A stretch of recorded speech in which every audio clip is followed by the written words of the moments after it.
Hello again, it's Lock Noob, and I thought I'd do a little video about impressioning locks. This Yale is a very typical rim cylinder, and here's its key. It's 5 pins, and you'll see that just like any other rim cylinder, you put the key in, it pushes the key pins to the right height. That puts the driver pins at the shear line and into the Bible, which is this part of the lock where the springs are, and the core will turn quite happily. Impressioning takes advantage of the, inconsistencies or the tolerances that these locks are made with. So if you imagine I put in a blank key, what that's going to do is it's going to overset nearly every single key pin, and you can't turn the lock. So what's actually happening here is that your driver pins are probably all somewhere up in the Bible, and the key pins are now being pushed to the shear line. However, as you turn the key back and forth in the lock and wiggle it up and down, the key pin which is bound, the one which is being pressed against the core and the Bible itself, will dig into the soft brass metal of this, putting a small mark on the key itself, allowing us to know where to file down. So I've got some finger files here. There's obviously lots of information about this on the internet, so if you want to know more about the theory behind impressioning, go look it up. However, a couple of things that we will need. We'll need some vice grips. I've got a couple of pairs here, one for the lock, one for the key, a lens, and the lens, lock and blanks are all lent to me by my friend Ratlock over at the UK Locksport forum. Some 1000 grit, very fine grit, wet and dry paper, and really that should be about it. So first thing I'm going to do is we're going to put this 5-pin lock into a pair of vice grips. If you had a tabletop vice, obviously that would be better. I don't. You don't want to push too hard on this either, because what you could end up doing is in essence crushing the top of the lock, which wouldn't be very good. Okay, so put that to one side for now. The camera lens is used for inspecting the key, and whilst I might be able to get something on camera, it's unlikely with all these reflections. So I'm probably going to have to take the probably see if I can see it by eye, and if not, I'll have to take this off camera and do it as well. Okay. One thing I'd say is that key blanks themselves, there you go, you can see at that angle, are not perfect. They already are marked up, henceforth this paper. So I've got a very cheap, these are only about £1 each, finger file. And the first thing we're going to do is just go along and use that 1000 grit sandpaper or wet and dry paper, just to rub the top of that blank so that it looks a lot smoother. Okay, so we're almost there. I'll be happy, and you can see that even this very fine paper is taking off a layer of brass. So you've got to be careful. You don't want to overdo things, but you just want to make sure that if there are markings on the top of the lock, that you can see them. Okay. You can see there that is a pretty good surface. Right. Now, you will risk snapping a key, because you will need to put considerable torque on it.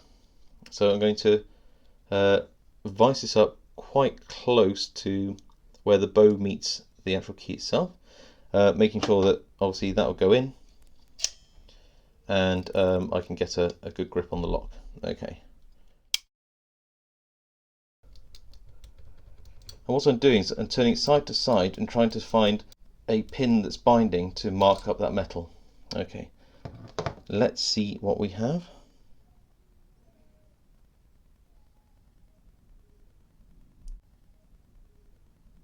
Okay, now you might be able to see a couple of marks on here, but more just there is a pin mark. So what we need to do is we get brave and we take a file, and where that pin mark is, we give it a couple of swipes.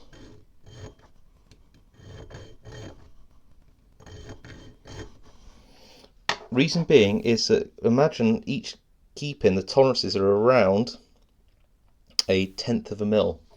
And then what we do is we will swap over. This is a round finger file. There you go. And I will just get a bit of this wet and dry paper as well. And then once I've made that mark, we'll just go in and give it a little bit of a polish up as well. Because if there's going to be another mark on there, we need to be able to see it.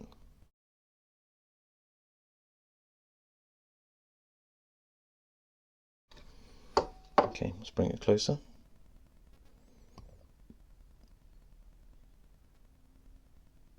Okay, it looks like we've got markings all over it now. In particular, one there. So that's what we're going to file next.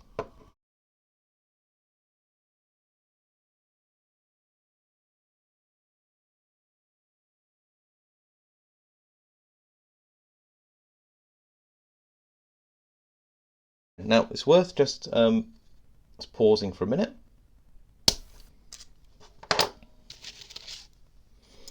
And aligning the keys to see where, so if I put this one in here, you'll see that this one closes all the way up to there. So I align that with this,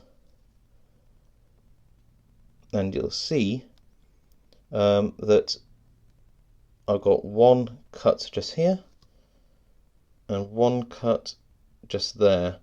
So they're not perfectly aligned, but we'll worry about that a little later. Right, so I'm going to continue this, otherwise this video is likely to be about an hour long, and well, we'll see where we get to. Okay, I'll be back in a minute. Okay, so it's time to check in again, just to show you the progress. So I think the pins seem to be spaced out quite evenly, so I'm reasonably pleased with that. One of the things which I think is essential is to make sure that I'm getting some really fine wet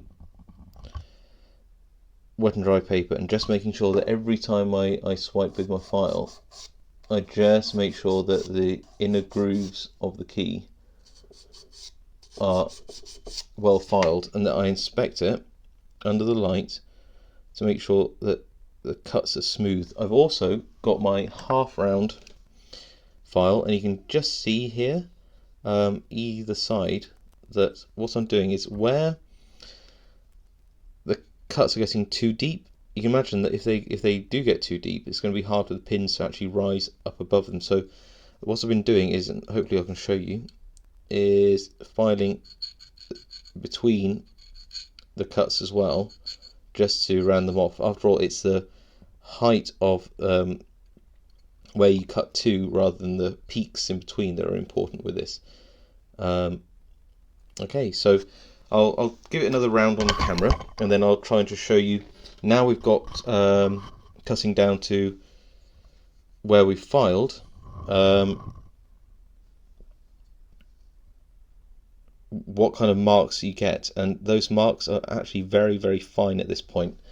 The other thing is you do need to give it some welly in terms of manipulating this lock. So I'll try to demonstrate. So you saw it's nice and smooth. So you have to, I'm holding it in the vice grips and turning it side by side and giving it a real up and down. You're trying to put enough torque on the core that you trap pins to bind them, and enough up and down motion in the lock so that you actually mark up the metal. So let's see if we can get in there and have a look. You might not be able to see it by the naked eye, even with well, well, you can just about make out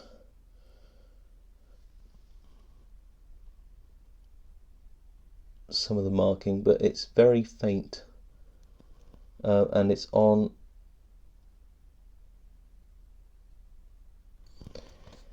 what would have been pin 5. I don't know whether you can see that, but these are all polished up, and it's very hard for you to tell on camera, but there's some marking down in the, you can just about make out a little bit of pitting just there, so that's where I'm going to take a bit more off. So where are we? There we go.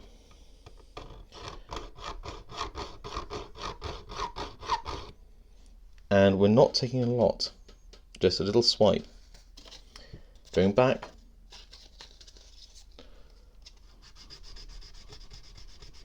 Giving it a little polish.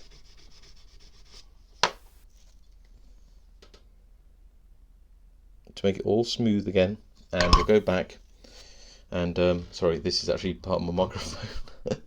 and we'll keep going. Hi there.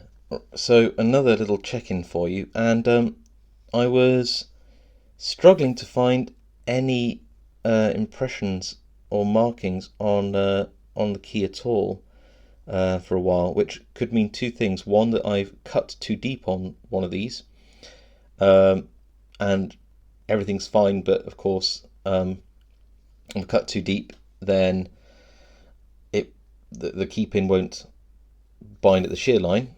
But then I looked here, and can you see just where my thumbnail is there? The scarring on the shoulder of the key where it would fit past the warding. And that's because I cut this pin, well, this notch all the way down to the point where it meets that shoulder on the key. So I'll file there, and I'll keep going.